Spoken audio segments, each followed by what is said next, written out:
Hey, what's going on? This is the second part of the 1972 C-10 build. Been pretty busy with it. I haven't taken as many videos, but I have taken photos of what I've done. Been also busy. We went out west to ski. The truck itself is a lot further along than it was last time. Last time I was fitting doors and putting the outside rockers on and cab corners, which that's all complete. Mostly, I still have some more touch-up stuff to do, but until it gets sandblasted, I don't really want to do a lot more metal work. I just want to get it sandblasted, do all the metal work at once instead of just waiting after it's sandblasted. I'm like, oh, I need to fix this now too. So, cab is obviously off the frame. The frame is disassembled, and we've started repairs of the frame that need to be done, and everything else I want to modify for what I'm doing. So that's where it's at right now. I'm gonna give you an update, show you through the frame, parts, cab that I've done, and everything that's off the truck, and maybe a little bit of the motor, what I wanna do with it too. Stay tuned. Okay, so here's where I'm at. Cab is off, frame is disassembled, lower control arms, upper control arm, cross member for holding all together, rear end's taken apart. I still need to take the trailing arms off the axle. I'm actually going to a buddy's house in a couple days, and I'm gonna sandblast the upper, lower, cross member, and trailing arms before I do anything to them so I can paint them. The frame itself, it's turning out great. We had to do a little repair to the gearbox for the power steering. It had big C channels right there on both sides, and it just looked horrible. It needed to be fixed anyways. You couldn't do a truck like this and leave it the way it was. Basically, build up washers to make it offset so it was like factory again. I think it turned out pretty good. I bolted the gearbox up to it, and it did really well. As well as we did C-notches and for the exhaust holes through the cross member, 4-inch holes, welded those all up. It's super strong now. I am putting QA1 trailing arm brackets on to raise the trailing arms up for the 6-inch drop that I'm doing on the rear. Put C-notches in. Thought those turned out pretty well. Just fully welded them up. Super thick. I mean, it's super strong. Not too worried about actually gusseting them because there's not a lot of weight back here, and it's stronger than it was before. So had a buddy come over, and he pretty much went to town on this side with a abrasive disc. Started out with a wire wheel, and I was like, oh man, I forgot I bought this 10-pack off Amazon of these blue discs. Actually, there's one right here.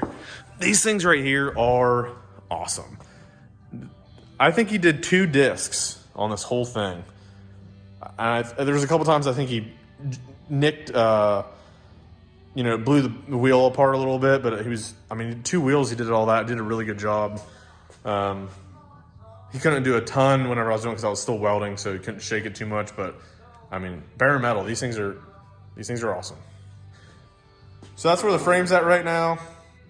We're gonna continue to abrasive wheel this thing down, and we're gonna paint it the same time we paint the control arms, cross member, and the trailing arms. And then actually this is gonna start going back together. I have pretty much everything to do the suspension and everything else. I got the shocks, trailing arm, right there.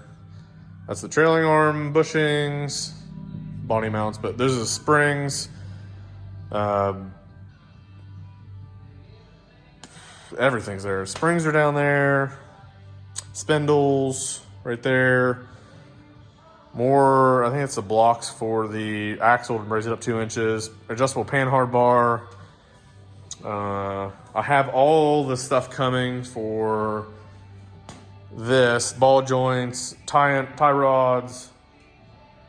I have the sleeves too. I don't want to use the factory sleeves, so I bought sleeves that are actually they're aluminum, they're billet, and they have adjustable nuts on each side.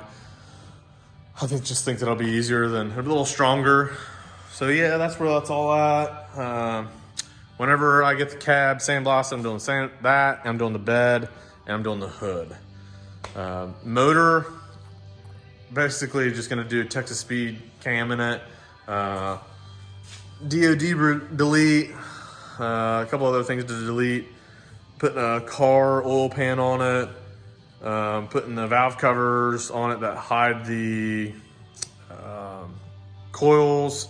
I'll probably just do like a Jegs or a Summit intake, put some fuel injectors in. I don't have any of that stuff. There's a guy in Proctorsville, Ohio, which I'm probably gonna get like the front accessory drive kit for it. 150 bucks, I think, used, but like put new gaskets on it. I'll probably buy a new oil pump, but I need the bracketry for the alternator, AC, and power steering pump. So he has that, which is awesome. I'll probably just go there and get that and just put a new water pump on it. I have pictures of the truck with the doors on it, and I think these, and the fenders, which they're getting trashed. All this is getting trashed. Most of the stuff in the bed's getting trashed other than the core support. But yeah, it's coming along.